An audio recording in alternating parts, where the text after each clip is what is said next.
Budgets at the United Nations are not just numbers on a balance sheet.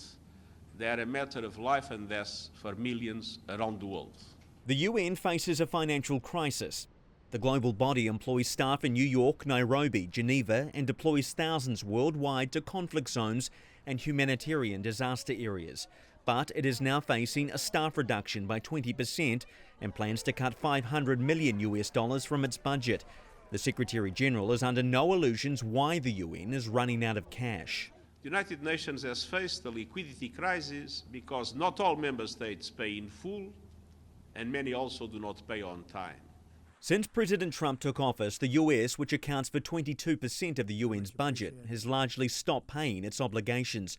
Reports say Washington owes more than $3 billion, and for America's 2026 budget, instead of paying $1.5 billion, the US has allocated only $300 million. It's going to be a very shrunken organization next year, and one which will not have the same impact that it has right now.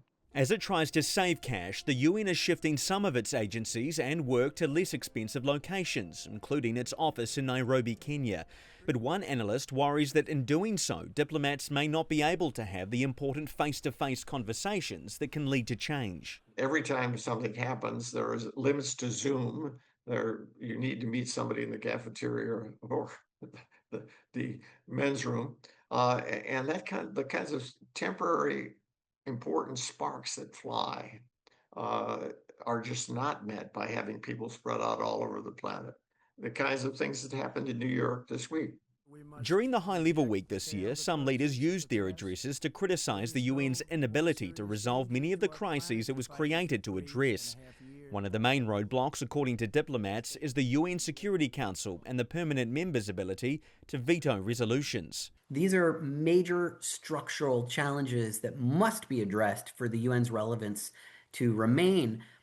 So I wouldn't say that funding is necessarily the number one issue. I would say it's cynicism about the role of international law or its ability to prevent and to put an end to conflict, which is a sort of contagion that we have to stop.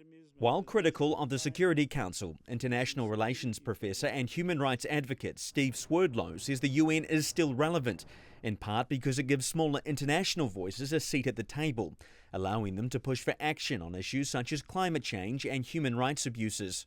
It's a sentiment shared by many of the analysts we've spoken to in recent days who believe the UN finds itself at a critical moment, beset by funding woes and fighting for relevance. But analysts also add that the UN remains the only international body equipped to deal with many of the challenges the world faces today. Mitch McCann, CGTN, at the United Nations in New York.